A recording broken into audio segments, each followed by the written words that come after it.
Bon, agissement. Il y a un nouveau secrétaire général, il y a UNC, hein, que je félicite. Il y a une occasion de féliciter, était dans la TV. Monsieur le secrétaire général, Mili Kambale, a eu un poste dans la SICA. Mais, mon réaction, je suis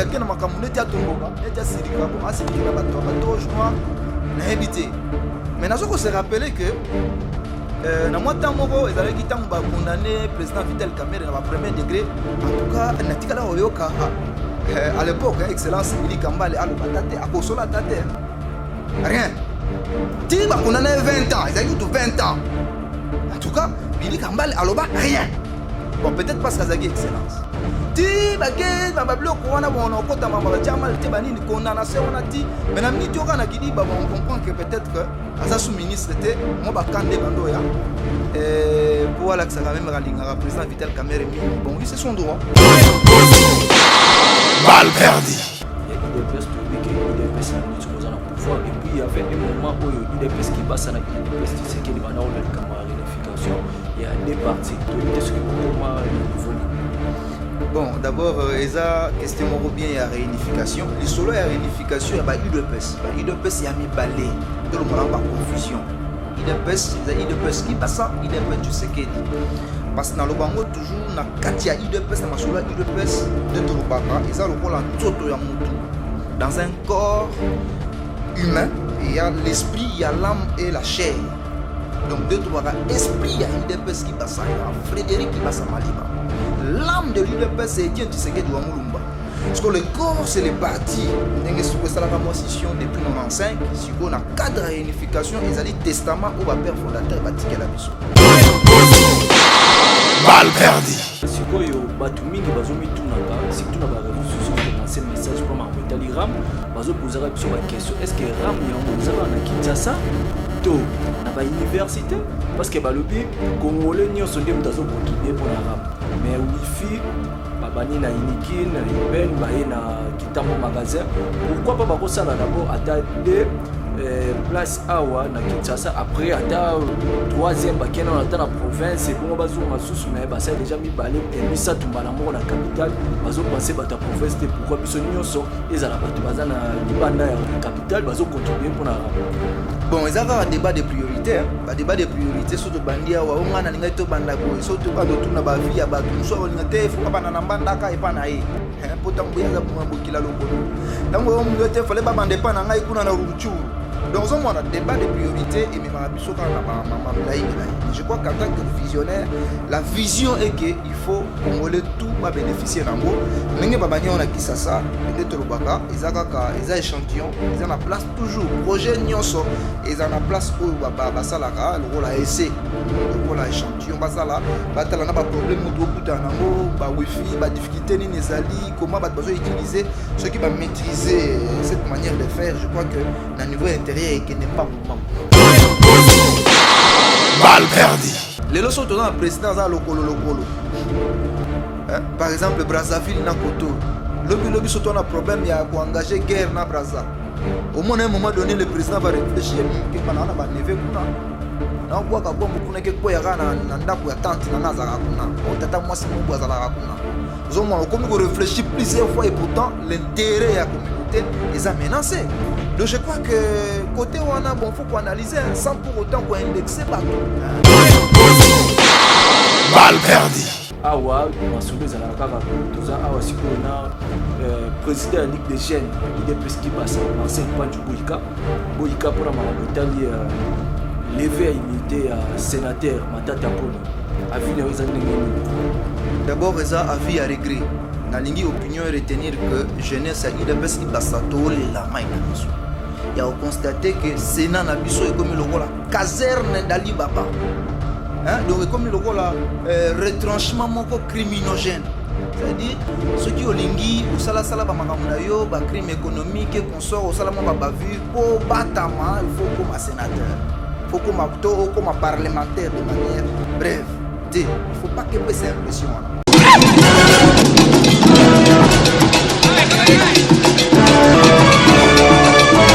Nous continuer toujours la émission de rendez-vous des leaders car on est aux ambiance et arabe tous les dimanches à 13h30. Ah, tu es un leader d'opinion nyonso. Vous allez avoir pasteur, vous allez politicien, vous allez avoir leader. Espace Yango tous les dimanches à 13h30. Balle perdue. Donc, à Xavier, mais dans le format Android, c'est-à-dire, avant de Balle perdue. Moi, mon pona va faire Balanyayo Kasso et puis DG Delphi Toumba, on a une minute. Moi, on appelle DG Bambo Tebele, Delphi Toumba. Balle perdue. La participation de la femme au sein du gouvernement actuel, c'est-à-dire le gouvernement Samba Lukonde. Qu'est-ce que moi je peux dire? C'est premièrement de remercier le chef de l'État parce qu'il a tenu à sa parole. C'est la promesse qu'il nous avait faite, nous les femmes, qu'il fera de la participation de la femme son cheval de bataille. Balle perdue. Ah, tu es un leader d'opinion nyonso. Vous allez avoir pasteur, vous allez politicien, vous allez avoir leader.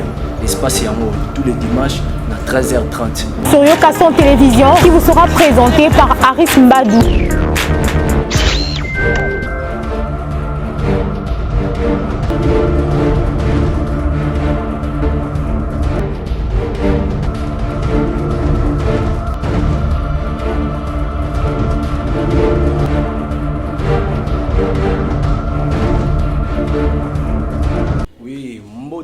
Bon dimanche na balandinio sur Yokason Télévision et surtout beaucoup plus na ba fidèle na biso ya émission rendez-vous des leaders ya tous les dimanches car on est tombé sana kolanda émission rendez-vous des leaders to memela rabino chaque fois ba leader et puis ba sango ebele o etali makambo ya politique surtout et puis musique santé pourquoi pas makambo etali social.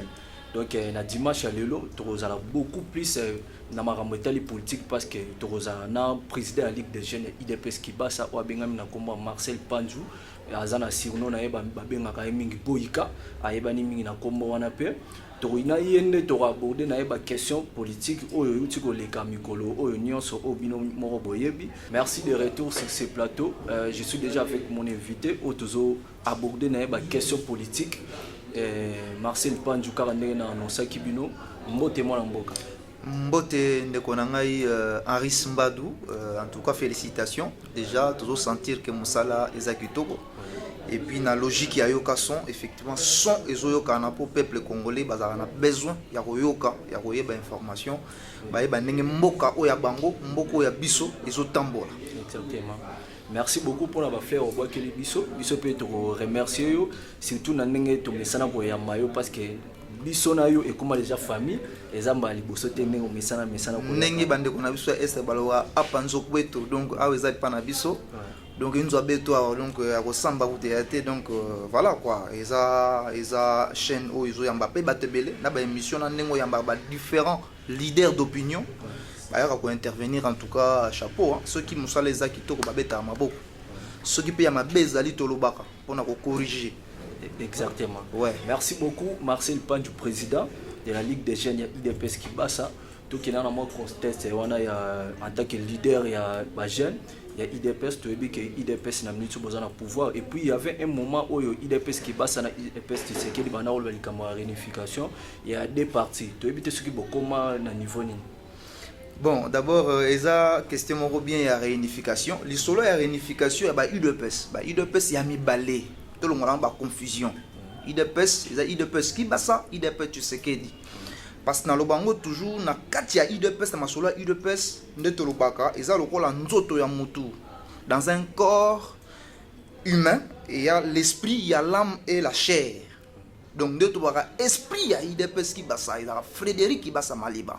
L'âme de l'UDPS c'est Etienne Tshisekedi wa Mulumba.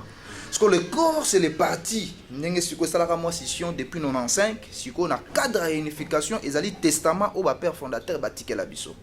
C'est ce qui fait qu'aujourd'hui na masolo ba UDPS na ndenge toyoka yoko na trottoir. Ça veut dire soit aux ali qui bassiste, soit aux ali Tshisekediste. Ya moso to senga na bato bazo créer o IDPS ki mbongo IDPS moko boso ya ndenge nini eza bato o bazali bana fils maison.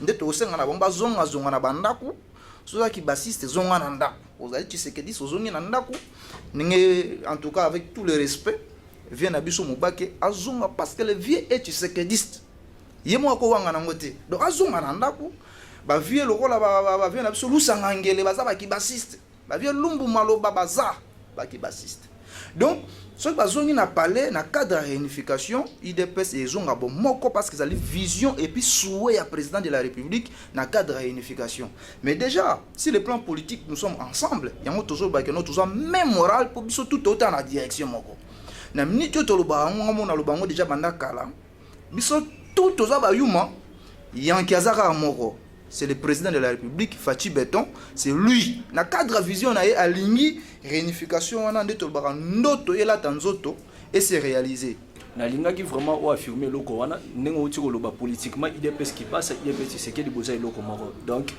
IDPS qui passe perdre dans le pouvoir na lingaki siko o répondre biso na makambo etali jeunesse mikolo tozomo neti jeunesse bon toko douter na participation au gouvernement ba jeune ba côté belé tout monde ba ministre jeune et belé ba côté na gouvernement mais jeunesse oyo par exemple ya ba famille pauvre ba o bazana makoki te neti ya kotanga université azana diplôme d'état na et loko ni vraiment IDPS azo raisonner pour na bango na gestion ya mboka parce que tout le monde déjà pour na ba oyo bazana ba université tout le monde déjà ram na yebi que toroya na masolo torobeta ram les autres travailler wifi gratuit les autres faciliter ba étudier pour na kosala ba recherche sur internet ce que pour na ba oyo bazana ba makoki kotanga ba université te parce que école secondaire déjà gratuité de l'enseignement ezawana alors pour na ba oyo ba jeune o bazo ba bazu ba diplôme gratuité ezawana mais azu diplôme mona siko e omemaye wapi mutuna ces années moi mboka moni question tuni eza question eza na mutuna eza mutu ya makasi ndeto baka ça dit que c'est une question qui a du contenu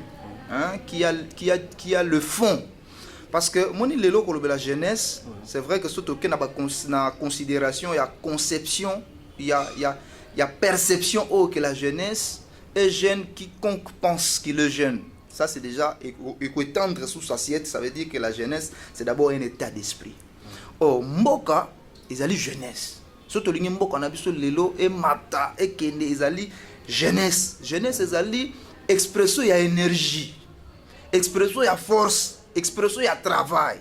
Parce que tant muto akoli e komi mingi expérience e komi sagesse a komi le rôle à moi superviseur a komi orienté. Au regard ya sagesse ça na ngwa yo kende parce que ye akotombola saka sima te mais websa yo zo saka sima o chango kotoyo. Yo soko saleli yango musale kikitoko. Donc la jeunesse c'est la force, c'est l'énergie. Donc lelo République démocratique du Congo ce qui te bito que na logique IDPS alobini to pona ba jeune ya IDPS je crois que to biaisé débat. Aujourd'hui, IDPS au pouvoir, le président de la République, Fachi, a sous président ya IDPS. A mis président de la République, son combat est pour les Congolais, tout va se retrouver. Oh, la mouka ya elo, la mouka ya elo kuna, nandenge koma ba morceau. Ça dit, peu importe, oh FCC, oh biso bato ya cash boy, oh biso nini. Aujourd'hui, le président de la République se bat pour que les Congolais se retrouvent. C'est-à-dire, il faut tenir compte il y a ba diversion pour et que na sens ya unité. Aussi il faut préciser le rôle auto soulever ma gambia éducation. Vous savez même dans les pays de vieille démocratie on peut pas s'imaginer, on peut pas se dire que tout le monde doit devenir universitaire. Non. L'université c'est vrai sans penser na ba ségrégation pour séparer ba discrimination. C'est-à-dire, l'université, ce n'est pas donné à tout le monde. Mais dans la catégorie à Bato Fubasalango.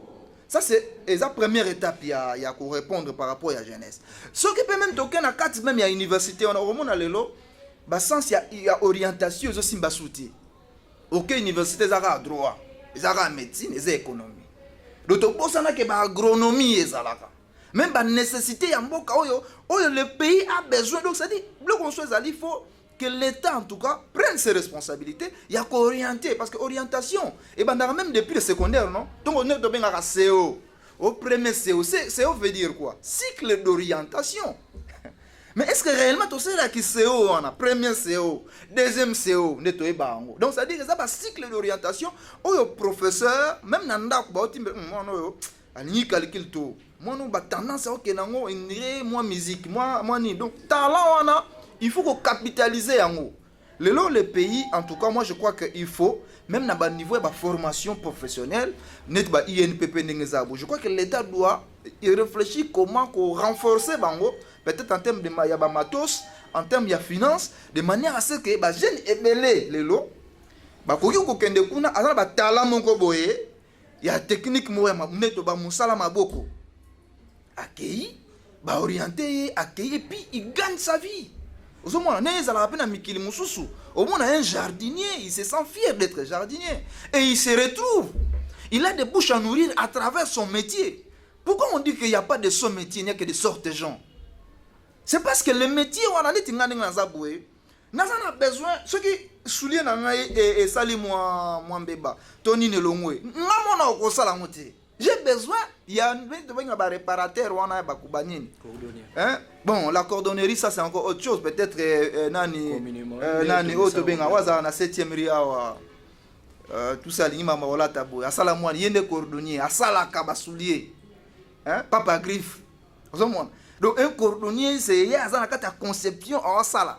En tout cas, on a vu parce que moi, on a pu preuve à Sala. Ils ont m'abêté parce qu'on a cité, on a ébi, on Sala. Moi, donc, l'État, il faut. Parce que l'État, on a nani. Non, quand je dis ça, ça dit que nous sommes IDPS. C'est ça l'avantage d'être IDPS. C'est ça. Ça dit que non, parce que c'est nous qui sommes là. Mais il y a des gens, des personnes physiques qui représentent. Non, écoutez, non, ça c'est vrai, tu as raison. Mais quand je le dis en tant que leader d'opinion. Exactement. Je suis le président, il y a des jeunes, il y a UDPS qui bat ça.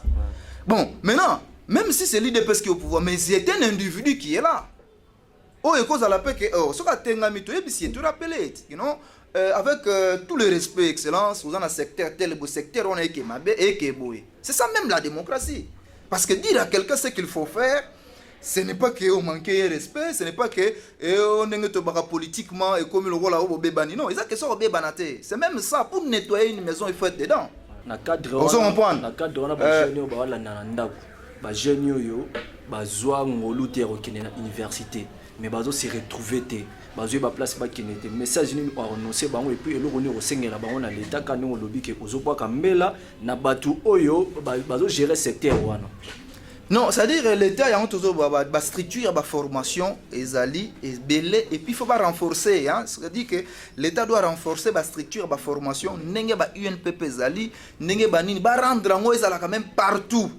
Et ça na Kisasa te ekotati na ba province, na ba grande ville, ba agglomération a minene au place ba congolais, ba jeune bazali, bilenge bazali, ba kota na ba frais moko dérisoire ba kolanda ba formation. Mais pourquoi pas même qu'on soit aspect à gratuité wana pour ba former batou en tout de manière diversifiée na ba secteur nyonso na misala maboko. Parce que l'université c'est bon, ba chercheur c'est bon, mais la république, une république a besoin de tout le monde pour son développement intégral dans le secteur nyonso. Merci beaucoup moi Namboka Marcel Panzou et puis eloko mususu pe to bosanaki tant mususu ba formation et Rosalema mais ba jeune nous on a so ba sisi ba formation musala siko ba kozwa wapi. Non mais c'est ça en fait le vrai problème. Problème n'a plus ce problème. Donc on est en train de former des commandeurs d'emploi. Le vrai problème aussi c'est aussi un problème psychologique. Le longtemps on est à l'université mututu a dit que non na otanga so na sirisi. Après, on bandi ba l'honneur, on bandi ba l'honneur, on kotsa partout pour aucun na bureau climatisé, ba pesa yo aucune administration au travail. Non, on doit former des créateurs d'emploi. On dit par exemple institut local, institut supérieur local à ISTA, institut supérieur à la techniques appliquées. C'est-à-dire un étudiant de l'ISTA, dans la zone bimana ISTA, ils n'ont pas que ça la ba l'honneur. En principe. Ce n'est pas ça. En fait, objectif primaire, c'est pas ça. Lorsque vous avez ISTA, ils ont créé. C'est-à-dire, au Luka, moi, Nino Banda, moi, moi, staff. Na technique, na domaine, électronique, mécanique, tout ça, au bandi, au créé. Parce que tant qu'ils ont créé, il y a des sous-emplois, ils ont créé, ils ont formé sous ce bateau.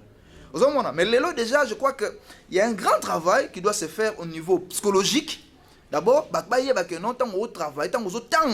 on ne forme pas que des commandeurs et des demandeurs d'emploi. On doit former des créateurs d'emploi. Donc, et puis, socialement aussi, ceux qui sont solo, pour na kobanda pe makambo ngo sengara moi ba forme robo ya débit moi makambo belé. Donc ça dit il y a un travail de fond qui doit se faire au niveau social et je crois que les restes on est kozala ba conséquences logiques, ba conséquences logiques. On peut obéir le solo ya Ista et révéler ngai côté technique le la installation tout monde ya wifi na déjà na iniki neza opérationnel na IPN et puis kitambo magasin. Ba ingénieur ou ba sala misala est-ce que baza oyo biso ba outil na Ista to za batumo libanda. Non, il faut d'abord dire que ezali na société moko oyo baza lié na makambo ya baiki na projet wana pour na ko exécuter projet. Il y a mise en place ya RAM, 5C énergie et puis ezana batu mususu oyo ba ezo ko accompagner bango pour na ko travailler.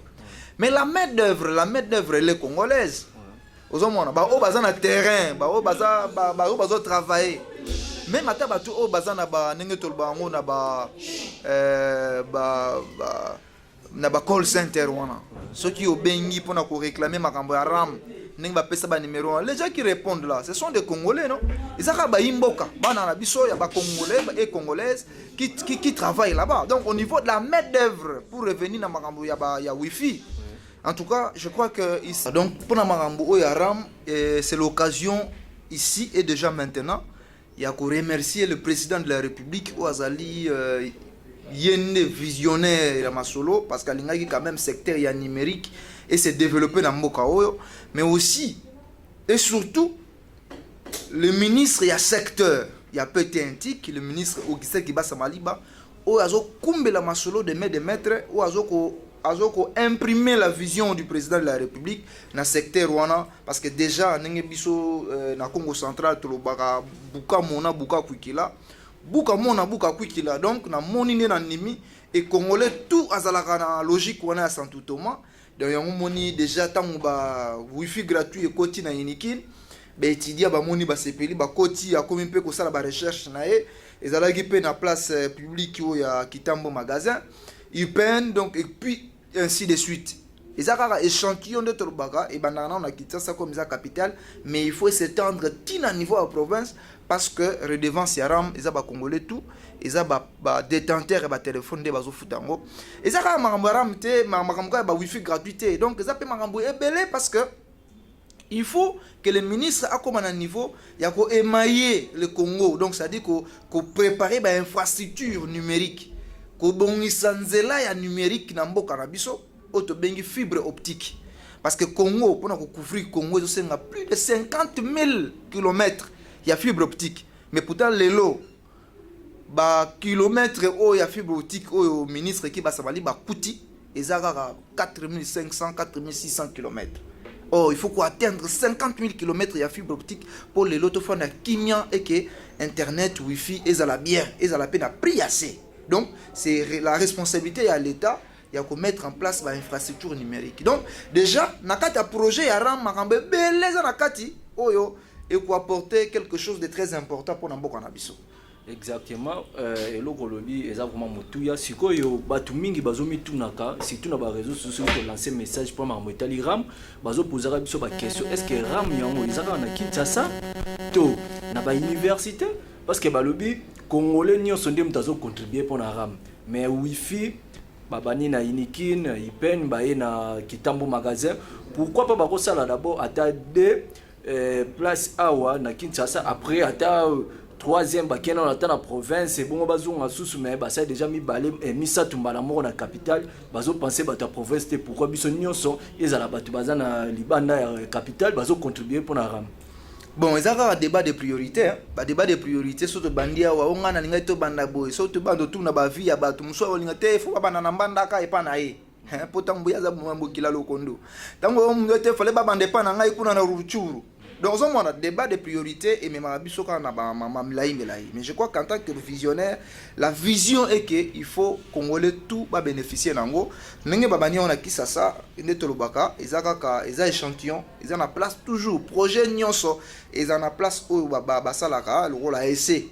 Donc on a échantillon basala batala na ba problème auto kuta nango ba wifi ba difficulté ni nezali comment ba besoin utiliser ceux qui va maîtriser cette manière de faire je crois que na niveau intérieur et kenemba mbang hein netolobaka na kine kende dada mais kin ezana non place à masolo oyo toujours hein eza expérience à liboso na mboka na biso ya kotia ba hotspot bongo kotia wifi na ba place publique o lelo koti mututu donc mututu azolinga kaka kota donc ndenge pe kende ba vitesse nango ba technicien ba otala tala ba faille que za côté nini pour corriger.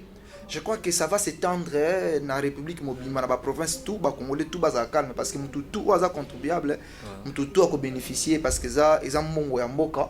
Donc, à ce qu'il y a un wifi, et qu'il y a un nenge pe mususu, et qu'il y a un nenge ba infrastructure, et qu'il y a un nenge pe kaka mongo pe ara mais ko intervenir na mamba est ko na mamba soda, makambo ya ba gratuité enseignement, ba professeur, ils ont mongo ya l'état, l'argent de l'état. L'État peut utiliser en gros la place union sur besoin ezali. C'est l'argent de l'État congolais. Merci beaucoup.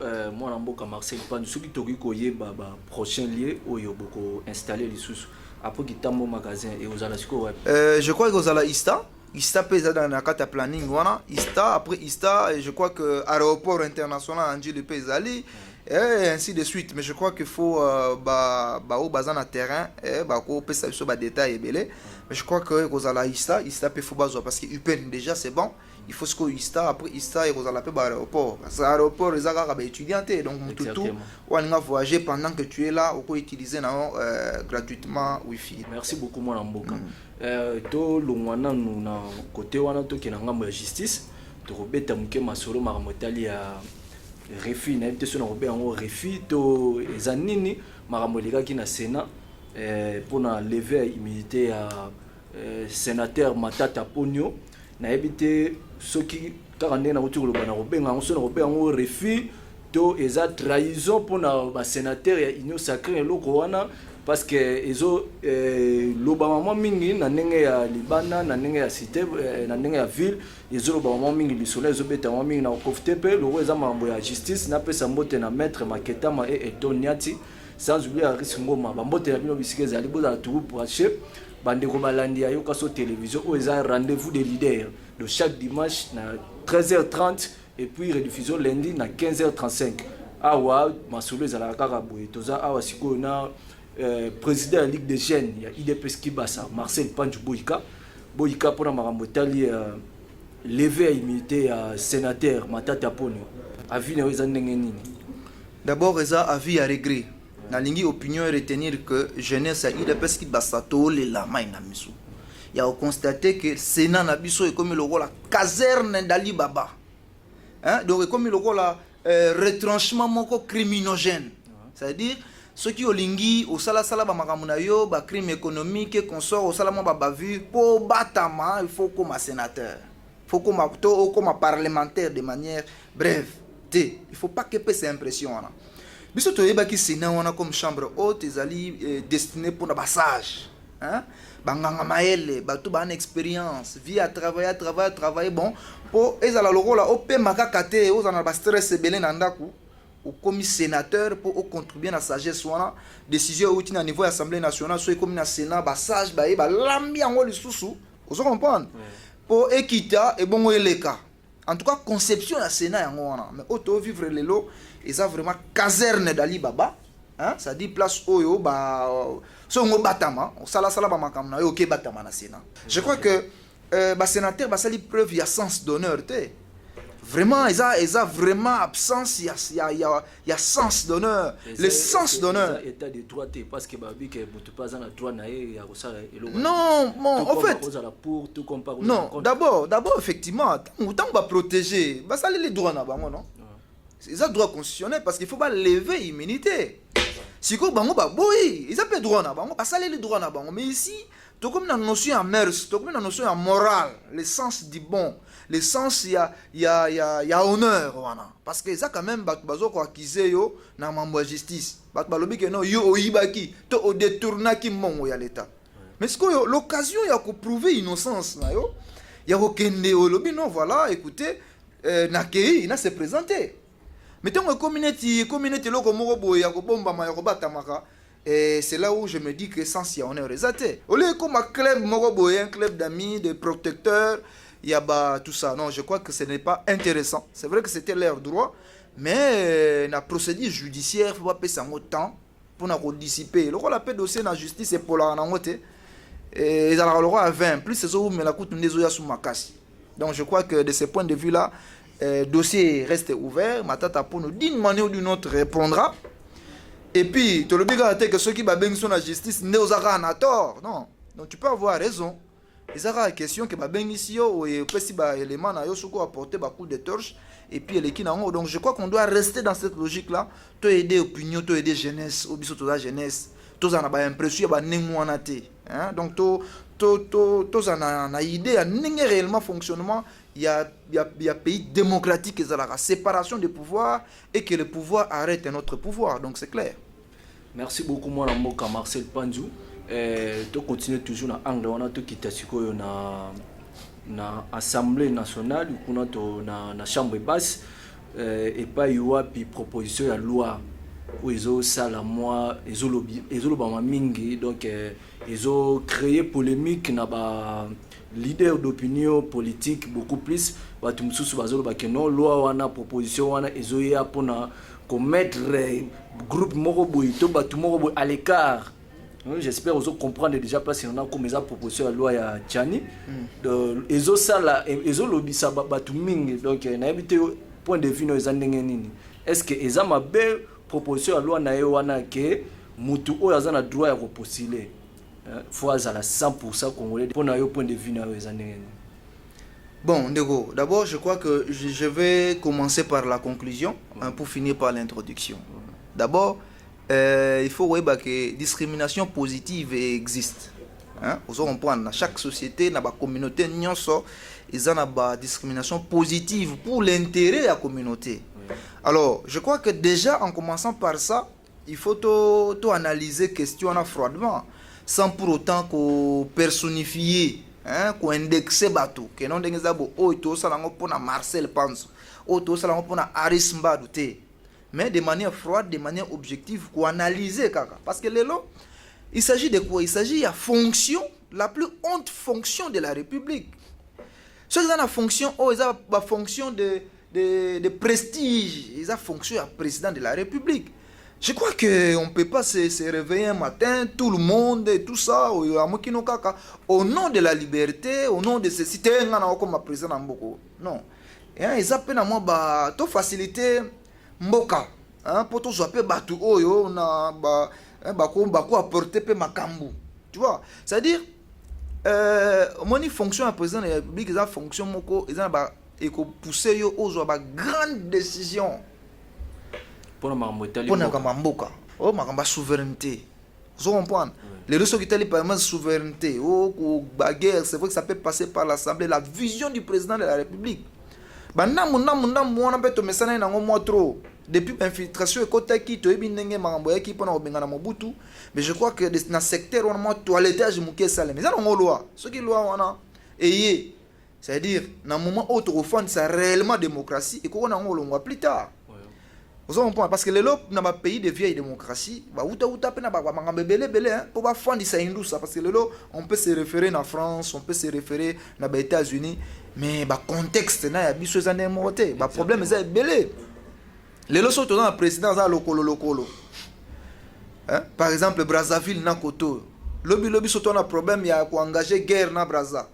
Au moins à un moment donné le président va réfléchir que bana ba neve kuna na obwaka bombe kuna ke boya na ndako ya tante na ngaza kuna o tata mwasi mo bwa zala kuna ozomona komi ko réfléchir plusieurs fois et pourtant l'intérêt de la communauté est menacé. Donc je crois que côté wana bon faut qu'on analyser sans pour autant qu'on indexer batou. Merci beaucoup moi Mboka Marcel Pandiou question ya suka poto kabwana pour la journée le ezama ramotali ya condamnation ya Vital Kamerhe.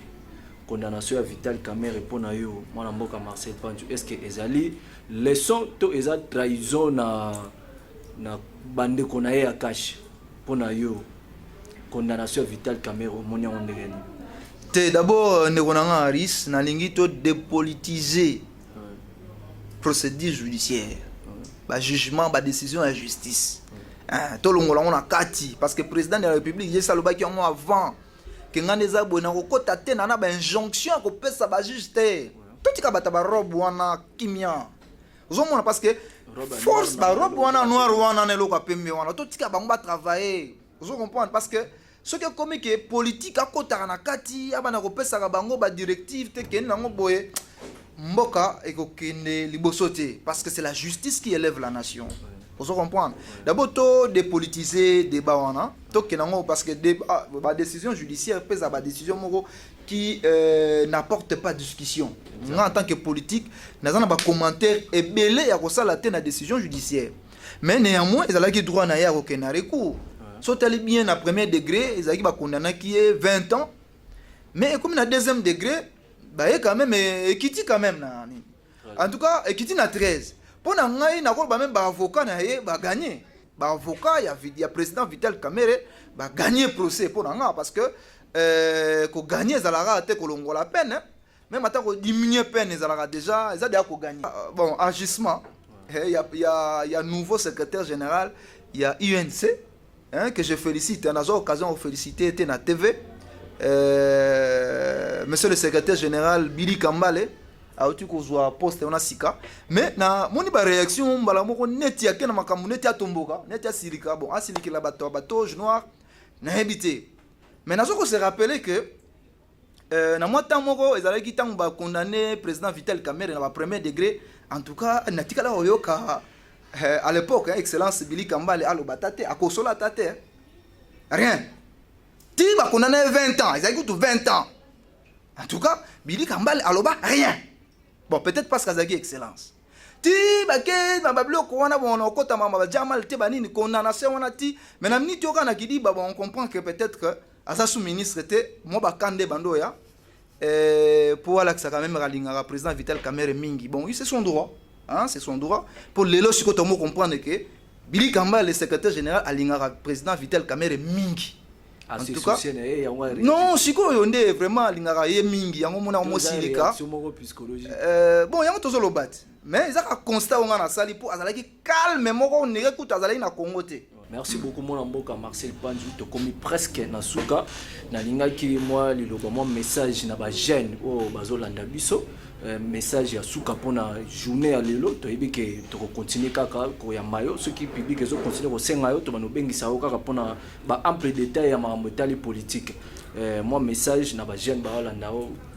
D'abord Nalingi, avant peut-être qu'on peut sango, on a signalé tu vois, le président national Nabiso empêché son excellence Augustin Kibasa Maliba na logique ya bamarambo oyaki na Goma précisément na est ba éruption volcanique oye ningisi batu mamabota bakufi ba perdre ba bien matériel, les gens ont été atteints physiquement, matériellement, psychologiquement, ba se déplacer consort. Alinga quand même c'est vrai que en tant que membre du gouvernement déjà l'état a sali oyaye et puis le président de la République sali kaye kuna. Mais en tant que, parce qu'il y a peu hasard dans ma famille politique, je crois que déjà Pensa qui pena bango, Alinga qui a présenté en tout cas à l'occasion, ma condoléance naïe et puis soutien naïe, considération naïe pour na ba gomatracien donc le Tobarara ba tu as province à Nord Kivu na marambo oyaki. Je crois même que d'ici peu na okende, en tout cas à côté ndanga kuna pona kende voyez un peu situation. Il y a des membres de l'IDPS qui sont sinistrés. Ou qui na logique. Mais tout en étant membre de l'IDPS qui basa, comme moi je suis de l'IDPS qui basa, nous serons là dans le contexte et on a un peu comment qui te palper les problèmes du doigt. Donc, président national n'a pas empêché, Aza toujours dans regard wana. Aussi, hein, parce qu'il a aussi une famille politique. Quoi. Donc dans ce contexte-là, c'est bon. Mais pour les jeunes, tout au Congo, bilingue, la jeunesse, c'est nous. La jeunesse, c'est une force. La jeunesse, c'est l'énergie. Aux hommes, ceux qui sont ensemble, lorsqu'il y a la synergie, ça crée de l'énergie.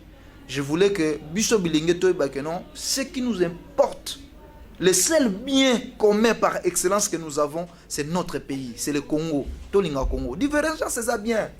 Ils ont m'abêté. Nasengi nabiso tout est au plan na président de la République. Nasengi nabiso tout est au betele maboko forcément.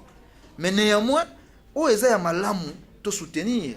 So ipe mabezali to lo bayango na ndenge ke to pousser ba o bazana ba poste de décision, ba s'améliorer, ba changer ba physique d'épaule. Donc c'est la manière de percevoir la politique qui doit changer. C'est l'interpellation que je lance dans le niveau de la milieu à jeunesse. Donc, il n'y a pas d'ennemi. Non, on n'a pas le droit d'être ennemis. Nana ba master na PPRD, nana ba master na MLC, nana ba master na UNC. Donc les longs n'engagent pas bala ninga tasoki non, ils ont pas point de vue au pessi. Quand ils ont pas point de vue, mais dans tout ça, ils ont pour Congo et Kende. Donc on n'est pas obligé de partager les mêmes points de vue, mais dans la divergence et Kende dans la logique Congo ne se retrouver. Ils ont le rôle à jardin. On ne peut pas avoir des fleurs de même couleur, sinon ça ne sera pas un jardin. Exactement. Il faut moins rose à la côte, moins rouge à la, il y a moins beauté, ça la Congo à la, quand on est tout ça. Donc, tous à la confiance, c'est notre pays. Soutenons l'évolution du Congo. Dans le but de soutenir forcément le président de la République, mais soutenons l'évolution du Congo et l'intention que lui incarne pour que le Congo se développe. Donc je crois que c'est ce qui importe. Et mes salutations à les jeunes, à les étudiants, les jeunes, les coopérants. Les maillots, les cop, les cordonniers, les menuisiers, les mécaniciens, les wewa, les receveurs. Peu importe, nous allons faire valeur pour les cailloux. L'ingé le kozo sala on a ndé bat ba respecter musala kozo sala bisonné tout ça tout lingo sala misala en attendant trop ça dérange aussi la jeunesse. Ah non ça non oyo on nirose lelo mo vaut mieux un kona que deux konora. Donc ozo sala on a caméraman netu siko caméraman ozo biso bilili et boulot déjà avec ça tu peux nourrir femme et enfant. Donc c'est que déjà ezo bimisa moi mukie et ozo yo temps toute la journée moi mukie on est bimi pesa boulot on a valeur linga yango ndé batu bako respecter yo kana musala ozo sala peu importe le secteur de la vie nyonso neza po Congo ke liboso. Merci. Merci beaucoup mon mboka Marcel Panjou, vraiment bandeko balandi bino moko bolandi boyoki mutu ndenge ezo sala donc ezo lakisa ke na Congo tozana ba jeune ya maele belé pona batu oyo balobaka o to teka Congo to kabola mbongo te bato mayele bazana Congo ezana juste likambo ya temps tango ekoya ba États-Unis po koma lelo ndenge zawana oui bazana combien d'années d'indépendance bazana combien de présidents baleki on a biso à peine 5e président de la République et puis dozana ceux qui na 50 quelques années à indépendance de y a encore du temps pour continuer à travailler na Congo maleme moko na biso pe ekobonga na profiter ko pesa mbote na équipe mobimba yoka sur télévision que ça soit technique to rédaction et puis sans oublier notre DG Delphin Toumba. Notre DG Delphin Toumba, l'ambassadeur de tous les parlementaires de Bouya IDPS, sans oublier le cordon Blaise Titenge, du pro héritier Lukoji, DT Georges Mouyaya, Bambotebele, équipe mobile technique, na Bossambinote, Maman Berti Katambala, la reine de Saba, autrement dit GB, moi c'est Mokonji, Bambotebele, Bisirozani. Bissona Binoto Koutani, dimanche prochain. Bye.